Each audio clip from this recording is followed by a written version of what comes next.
Bonjour, my phantoms out there. I'm DF. Bienvenue à Beauties and Beasts, a podcast of all things Beauty and the Beast. I apologize for the long, unexpected hiatus, but I was hit with a severe case of laryngitis. Fortunately, it wasn't something more serious like COVID, but I was unable to use my voice for a very long while. Just as well, because the topic today is a big one with a lot of source material. As we've seen with movies like King Kong, Creature from the Black Lagoon, and Corpse Bride just recently, not every Beauty and the Beast situation is one of mutual attraction, because they acknowledge the problems with the Beauty and the Beast formula. Kidnapping is bad, and usually it's not a good idea to fall in love with your kidnapper. That is what we call Stockholm Syndrome. And probably one of the most prime examples of a Beauty and the Beast tale gone south is Gaston Leroux's The Phantom of the Opera, or Le Fantôme de l'Opéra, first written as a French serial in 1909, and then released as a full volume the next year, translated into English in 1913.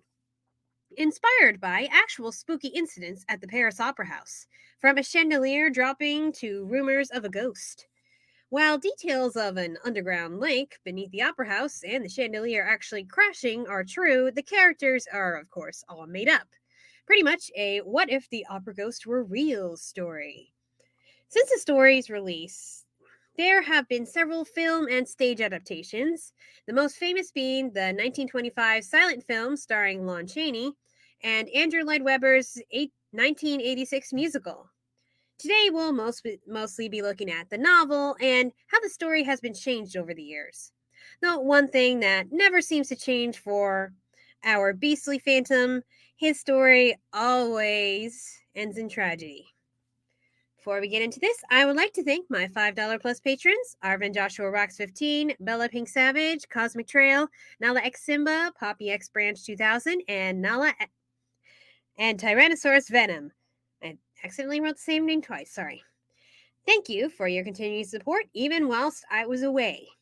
You too can become a patron today. Just go to patreon.podbean.com/beautiesandbeasts, or you can support my work by buying my merchandise on Redbubble. The holidays are coming up, so buy your Christmas gifts now if you want them delivered in time. Just go to disneyfanatic23.redbubble.com. I've got all sorts of gifts, from mugs to apparel, aprons, puzzles, beer coasters, and of course, masks. We still need them. They're still required in some places. And yeah, even though kids are getting vaccinated now, at least in the United States, well, there's still a chance that kids younger than 5 can get the virus. So please think about the children. And those of you who haven't vaccinated yet or aren't signing up for your kids to get vaccinated, or both, get off your high horse. Come on. In the spirit of the season, 10% of my profits in November and December will be donated to the Make-A-Wish Foundation, including Redbubble royalties and patron pledges. So if you've already pledged or you've bought merchandise this month, a portion of it is going to help grant wishes of children suffering from critical illnesses. Again, think of the children. True beauty comes from the kindness you show unto others, and a little bit of your kindness will go a long way.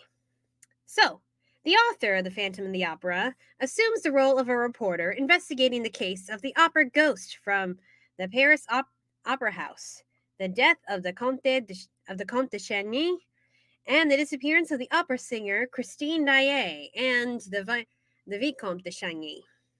Spoiler alert, I know, but this was a very common tool to treat the novel like it was real. Metafiction! Rewind to the 1890s at the opera's opening gala, where a young Christine Daae makes her debut as Marguerite from Faust, after the prima donna La Carlotta falls mysteriously ill. Also, the dancers gossip about the opera ghost and how they've seen something like a corpse's head floating around backstage. Strange stuff like that. Oh yeah, and the stagehand Joseph Bouquet is found hanged from the catwalk, presumably for knowing too much about the opera ghost. All this happens on the night the opera managers decide to retire, and they hand over management to two replacements.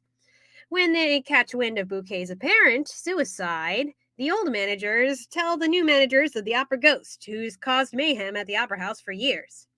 To appease the ghost, they must swear to keep Box 5 empty for him every performance so that he may watch, and pay him a monthly salary, or else. The new managers think this is a joke, of course. I mean, what ghost needs a salary? Meanwhile, 20-year-old Raoul, the Vicomte de Chagny, younger brother of the Comte de Chagny, is in love with the Swedish singer Christine Daae, who he knew as a child, way back when he rescued her scarf, which flew into the sea, and the two of them would hear Christine's now deceased father play his violin and tell them stories, particularly one of an angel of music. So, after Christine's performance, she swoons, and Raoul goes into her dressing room to check on her and is like, "Hey, remember me? I saved your scarf when we were kids?" And Christine's like, "Nope." Raoul, confused, waits until Christine is alone in her dressing room later and is about to knock when he hears the voice of a man and proceeds to eavesdrop on the conversation. You know, people give the Phantom a lot of grief for being a creeper, but Raoul is not much better in this respect. He hears the male voice saying, "Christine, you did well tonight, but remember, you sing only for me." Raoul knows, as a gentleman, he should back off. But then he receives a letter from Christine saying that she does remember him, and she's going to visit her father's grave on the anniversary of his death. Almost like an invitation to follow her. And like the creep he is, Raoul follows her. Yeah, to the cemetery at midnight. And when she is at the grave, violin music plays from seemingly nowhere, and Christine spreads her arm out in welcoming ecstasy. Raoul tries to find the source of the music. I mean, it can't be imaginary if Christine hears it too, and finds the shadow of a man. And then Raoul is found asleep in a mausoleum the next morning with little memory of how he got there. As if that wasn't crazy enough, Christine suddenly vanishes without a trace, and is gone for several days until Raoul spots her in a carriage one night in the company of another man, though he doesn't see the man's face. Then at the opera's masquerade ball, he finds Christine again, and she leads him away, all while looking anxiously at a curious man dressed as the Red Death from Edgar Allan Poe's story, Mask of the Red Death. Once they are alone, Raoul goes off on Christine on how she dared to give him hope that they could be give him hope that they could be together when she's been gallivanting around with another man. Sheesh, calm down, man. It's not like she promised herself to you or anything. I mean, the woman could do what she wants. Like, did you even propose? And Christine is like, I risked danger to see you just now, but since you're going to talk to me like that, we're done. I'd kind of act that way too, to be honest. Raoul then feels bad, but he's not giving up on Christine. Just let it go already. After Christine returns to the opera, and he goes into her dressing room while she's not there and hides just as she comes in. Why does this book make me dislike Raoul even more than I do in the musical? He barely does anything in the musical, and here he's a creep. While hidden, he hears her cry, "Poor Eric," and then sees her to seemingly disappear behind the mirror. Raoul tries to open the mirror himself, but he can't. I mean, there's not exactly an instruction manual on how you open a mirror. Then Raoul calls on Christine at her house, where she lives with her elderly benefactress, and they say to Raoul that Christine will never marry. But Raoul sees a ring on her hand and demands to know who gave it to her. And he asks if she got it from Eric. And Christine's like, "How the hell do you know that name? Like, I heard it in your dressing room." Like, "You were in my dressing room? Get out!" Ugh.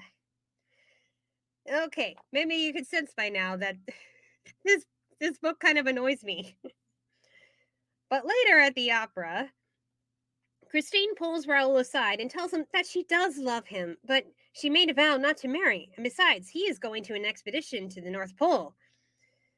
A month, he's going in a month, and he might not return as it is a treacherous journey. Yeah, you know, this is when we were doing all those polar expeditions. Then Christine has an ingenious idea. They cannot marry, but they can at least get engaged. She then proposes that she and Raoul act as an engaged couple so they can at least have some happiness, and it will end when he goes to the North Pole. Like, that's much better. Is it just me, or is every one of these main characters toxic in some way? No, I'm serious. Raoul goes along with this pretend engagement, but he's enjoying it so much he starts to think he shouldn't go to the North Pole at all, and that this leading him on is even crueler than Christine not paying him any attention at all. Yeah, no kidding. You know, I never thought I would come across a book where I can't get on board with any of the ships. While this toxic love affair has been going on, the managers have been getting notes from the opera ghost. They still think it's a joke from the old managers until they receive complaints like voices in box 5, a horse stolen from the stables, the prima donna La Collarda also receiving threats. The managers question the box attendant, Madame Giry, who serves as a messenger for the ghost, and that he sometimes leaves her tips for keeping his box empty. They try firing her until the ghost demands that she be reinstated. As for La Carlotta, the managers ignore the notes insisting that Christine played the lead role in Faust, and they also sit in box 5 to prove that there is no ghost to find who's playing this prank on them. While Carlotta is on stage, however, something happens to her voice, coming out like due to her voice spray being tampered with. Hey, kind of like how I was in my week-long laryngitis. A voice then whispers to the managers in box 5, "Behold, her singing is to bring down the chandelier!" And the chandelier then crashes into the audience.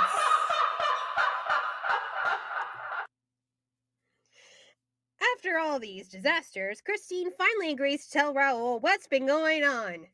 After like halfway through the book.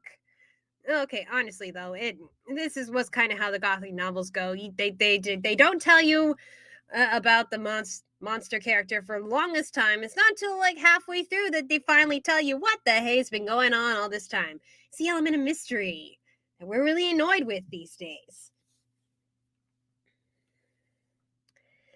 But Christine won't tell Raoul where they are. She waits until they're on the roof of the opera house, insisting it's the only place he can't hear them, that the underground palace is his kingdom.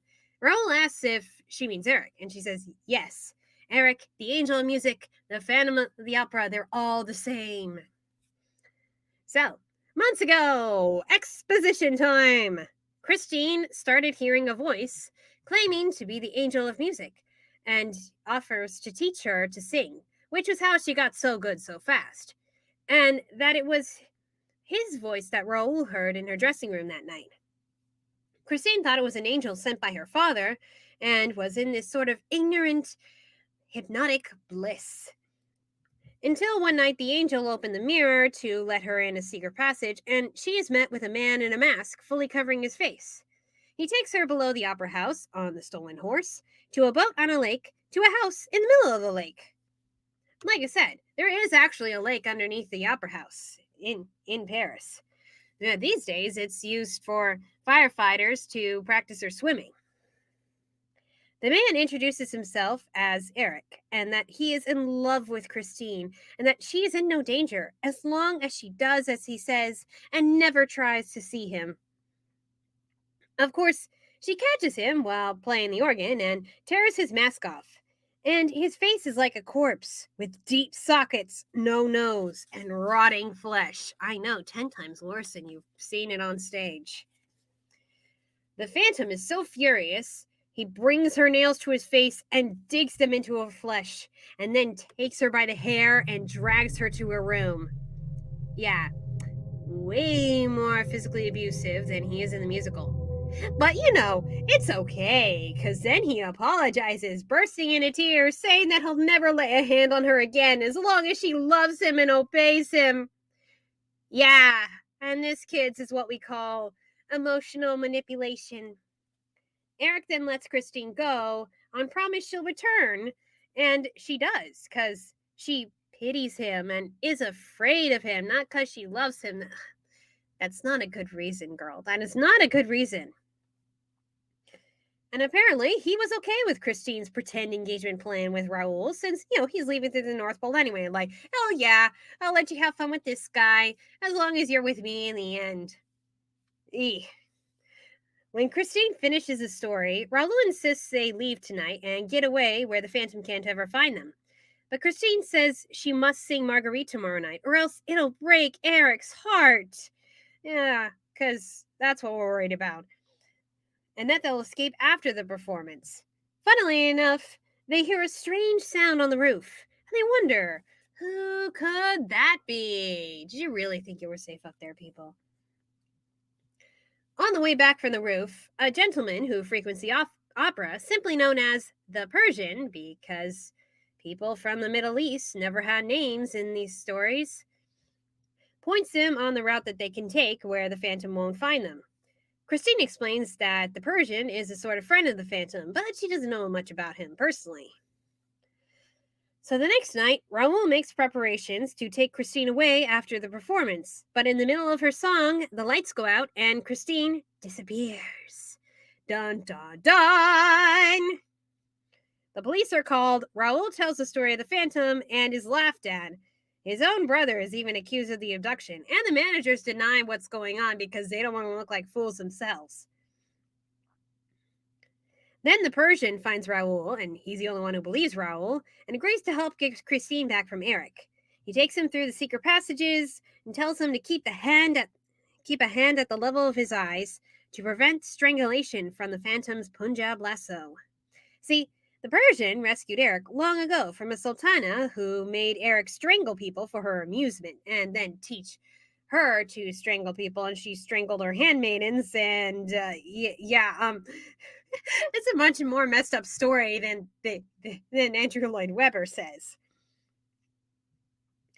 And the Persian, he's known about Eric for a long time and has agreed not to meddle in his affairs, but he drew the line when it came to kidnapping a young woman.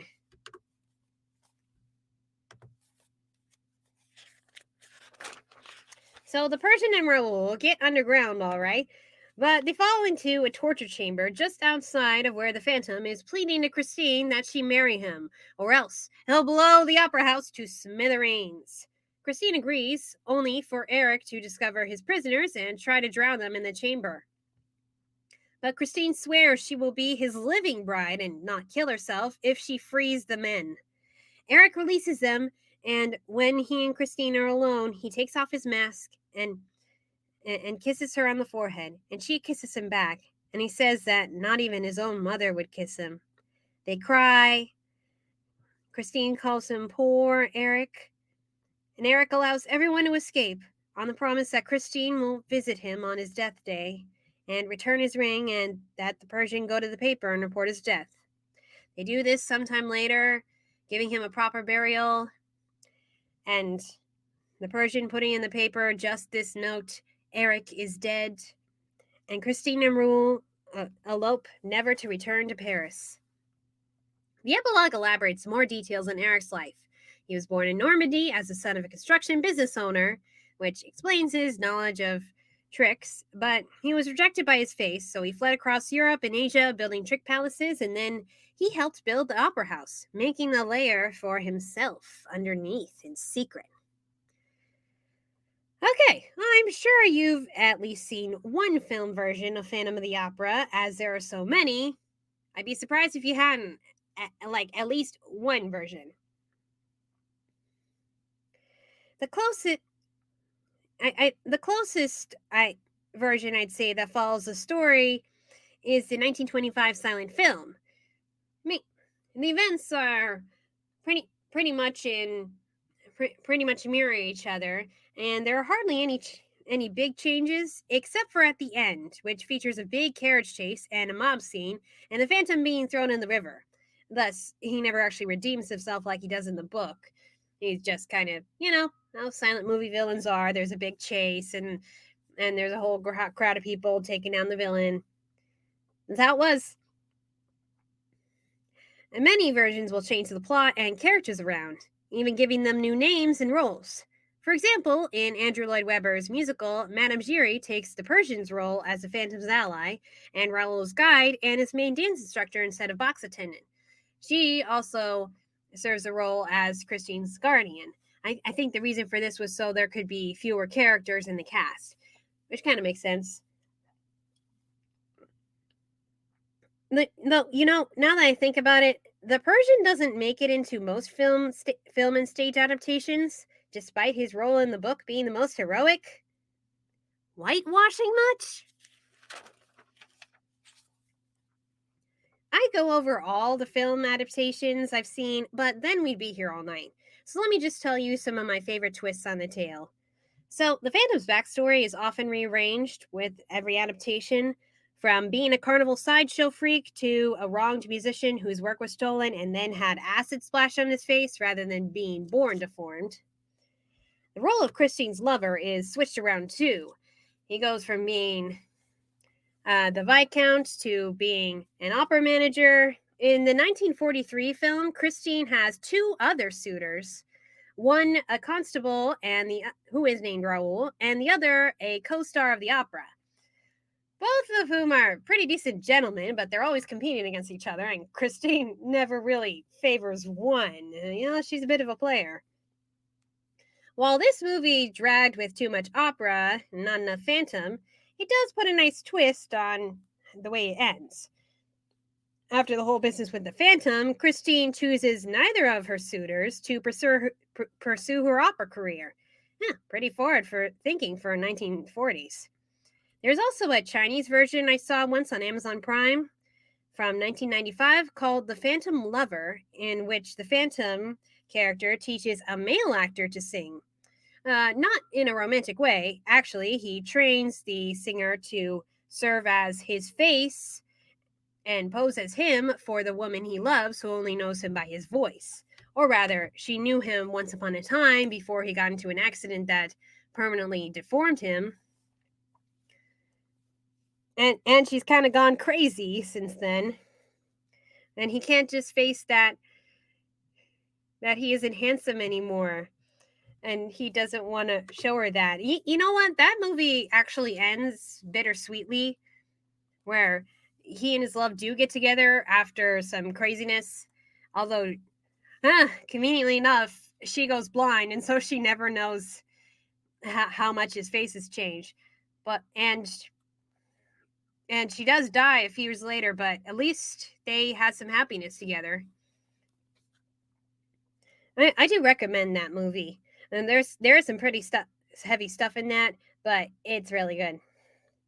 Although my personal favorites, as an adaptation from Gaston Leroux's Phantom of the Opera, is the 1990 miniseries, because in that one, Christine actually knows from the start that her tutor is a masked man. Like, he doesn't take great strides to manipulate her or assume a different role. And she legitimately tries to love and accept him. And he tries not to control her so much. But it turns out when he does trust her and he removes the mask, she freaks out. I'm just saying, it's probably one of the most beautiful Christine Phantom relationships I've ever seen. And yeah, in the end, he still dies, and it's much more tragic. There have also been many parodies, such as R.L. Stein's Phantom of the Auditorium and Disney's Phantom of the Megaplex.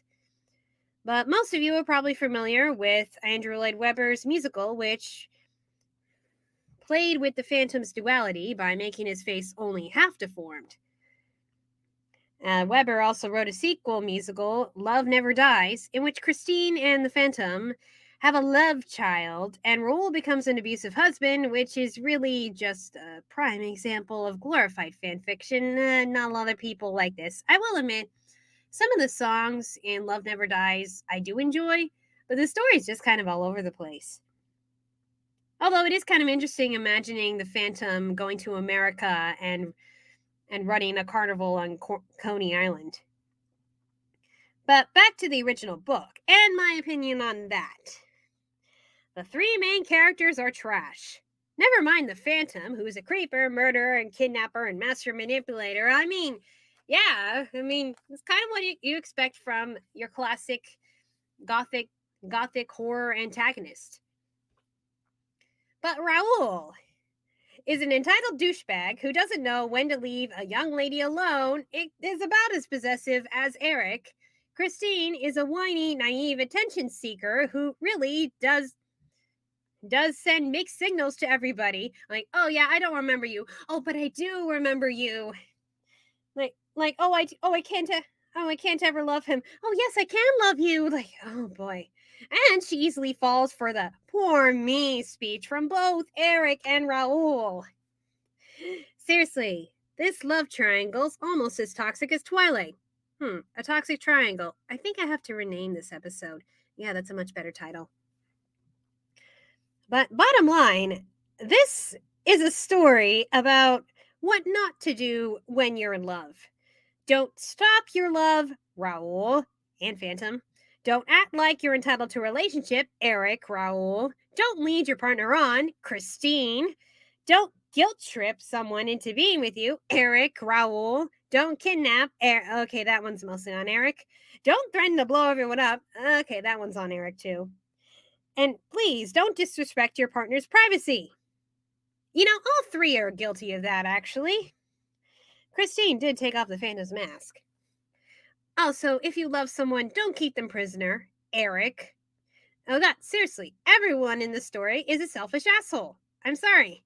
I know, this has been adapted time and time again. People love the story. But when you read the original book, you're like, what the hell? Like, why are people in love with Christine? She's a wimp and she's manipulated herself. And yeah, thank you, Cosmic Trail. Bipolar, mood swings, maybe? Wow. So, why is it a lot of modern Phantom fans sympathize with Eric? Even hoping for Eric and Christine to get together, like in Love Never Dies, in some way. Knowing how manipulative and cruel he can be.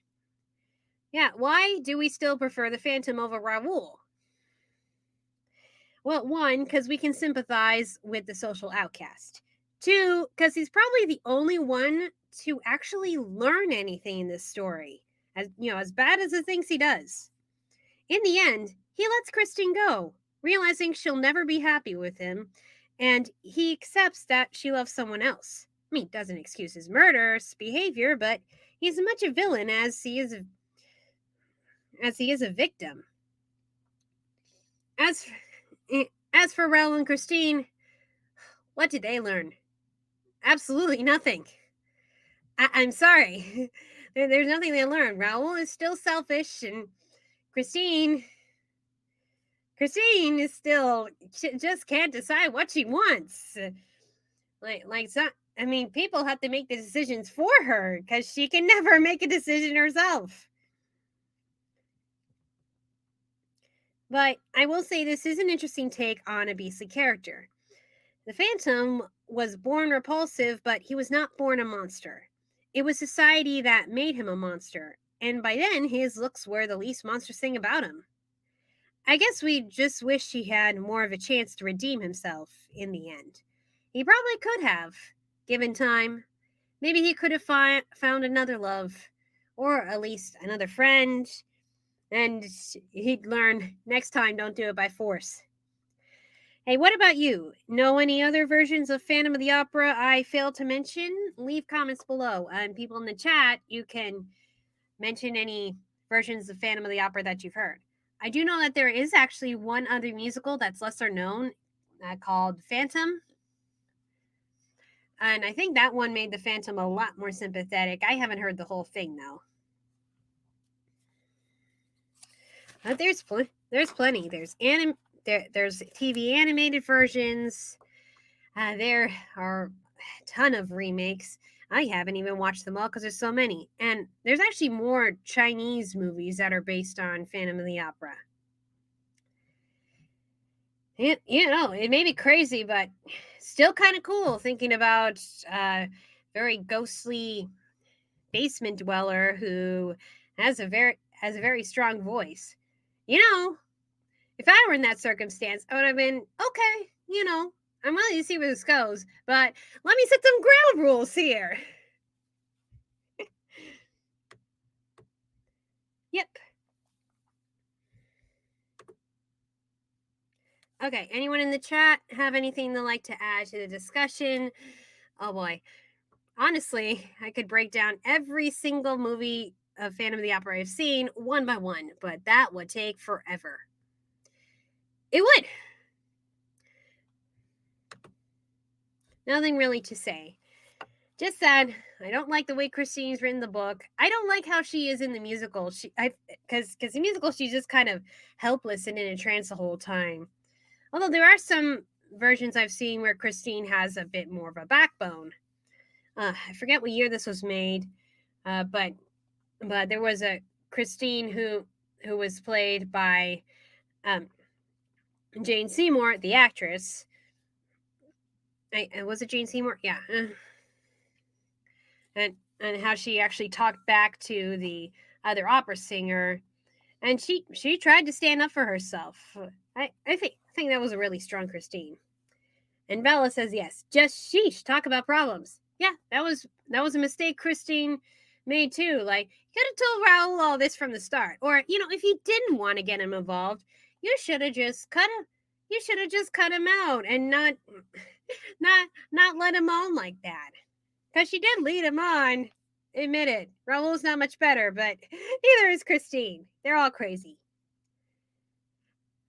As for the next episode, I forgot to leave a poll for the topic. I can't believe I did that. I didn't even realize it until today. Oh, I didn't leave a poll this time. So I will do the runner-up of the last poll now that it's on Netflix. Another one-sided Beauty and the Beast story, Jim Henson's movie, Labyrinth. And hopefully I will try to understand why a lot of people like to ship David Bowie with a teenage girl. Okay? Until next time, remember, whether you're a regular guy or a deformed basement dweller, stalking is bad. Kidnapping too. You're not excused, Raul.